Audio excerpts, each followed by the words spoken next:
আমি আজকে তোমাদের সাথে কিছু সিক্রেট মেকআপ টেকনিক শেয়ার করব যেটা তোমাদের মেকআপ স্কিলকে অনেক ডেভেলপ করবে এবং একটা ফ্ললেস মেকআপ ক্রিয়েট করতে সাহায্য করবে।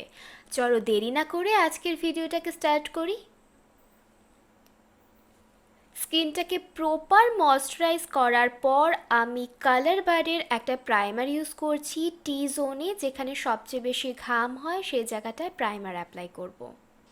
টেকনিক নাম্বার 1, অনেকের পান্ডা আইস থাকে যাদের চোখের সারাউন্ডিং এরিয়ায় অনেক বেশি ডার্ক সার্কেল এবং ডার্ক প্যাচ থাকে, তাদের জন্য এই টেকনিকটা। একটা কালার কারেক্টার নিচ্ছি, অরেঞ্জ কালার কারেক্টার।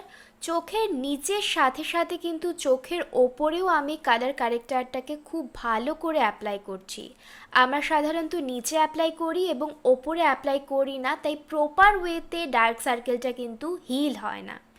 একটা ব্রাশের সাহায্যে সেটাকে খুব ভালো করে আমি ব্লেন্ড করে নিচ্ছি। ব্লেন্ডিংটা কিন্তু ভীষণ ইম্পর্ট্যান্ট। এরপরে আমি সুগারের একটা কনসিলার নিচ্ছি। সেই কনসিলারটাকে আমি ডিরেক্ট অ্যাপ্লাই করব না, অল্প করে ব্রাশের সাহায্যে চোখের নিচে এবং চোখের ওপরেও অ্যাপ্লাই করছি। কনসিলার কিন্তু খুব তাড়াতাড়ি ড্রাই হয়ে যায়, তাই সেটাকে খুব ভালো করে ব্লেন্ড করে নিতে হবে। তোমরা নিশ্চয়ই দেখতে পারছো আমার দু চোখের কতটা ডিফারেন্স হয়েছে। টেকনিকে কিন্তু তোমরা সহজেই ডার্ক সার্কেলটাকে হাইড করতে পারবে। তোমরা দেখতেই পারছো কোনো ধরনের ডার্ক সার্কেল কিন্তু আমার আর নেই। এখন আমি ফাউন্ডেশন অ্যাপ্লাই করব। আমি আজ স্কাই বিউটির ফাউন্ডেশন অ্যাপ্লাই করছি। বিবি ব্লেন্ডার দিয়ে খুব ভালো করে ফাউন্ডেশনটা অ্যাপ্লাই করে আমি ব্লেন্ড করে দিচ্ছি। যদি কারো হেভি ডার্ক সার্কেল থাকে তাহলে কিন্তু ফাউন্ডেশনের আগেই কনসিলারটাকে অ্যাপ্লাই করে নেবে। আমি এখন ফেসটাকে একটু কন্ট্যুর করে নিচ্ছি সুগারের একটা কন্ট্যুর স্টিকের সাহায্যে।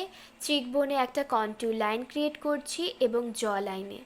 চিকবোনের কন্ট্যুর সবসময় ওপরের দিকে এবং জ লাইনের কন্ট্যুর সবসময় নিচের দিকে ব্লেন্ড করতে হয়। টেকনিক নাম্বার 2, আমি প্রপার ওয়েতে নোজ কন্ট্যুর করা দেখাচ্ছি।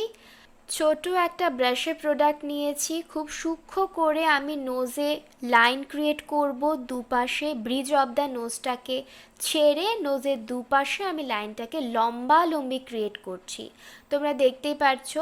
এবং নোজের নিচের দিকে আমি শ্যাডো ক্রিয়েট করছি এবং নোজের ওপরে আমি এভাবে একটা আড়াআড়ি লাইন ক্রিয়েট করব। এটাকে কিন্তু খুব যত্ন করে করতে হবে এবং খুব ভালো করে এটাকে ব্লেন্ড করতে হবে। ব্লেন্ডিংয়ের সময় অবশ্যই ছোট সাইজের ব্রাশ অ্যাপ্লাই করবে। এখন আমি ফেসটাকে একটু সেট করে নিচ্ছি। আমি বানানা পাউডার দিয়ে ফেসটাকে বেক করে নেব।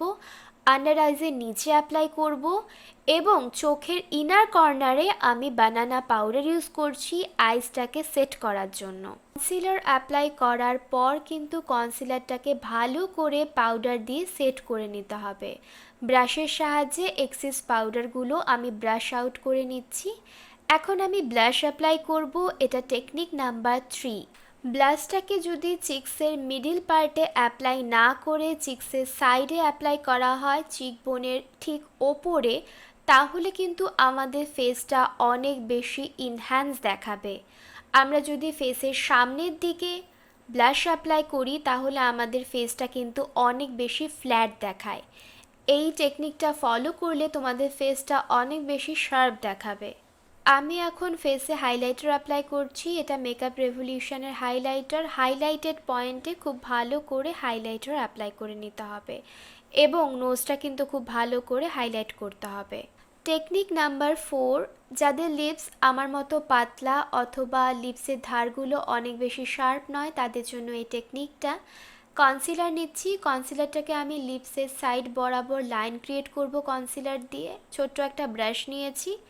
এই লাইনটা ক্রিয়েট করার পর কিন্তু এই লাইনটা খুব ভালো করে ব্লেন্ডও করতে হবে, নয়তো ভীষণ বাজে দেখাবে।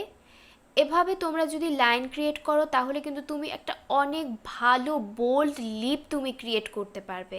আর অ্যাপ্লাই করা হয়ে গেলে খুব ভালো করে আমি লিপসটাকে লাইন করে নিচ্ছি।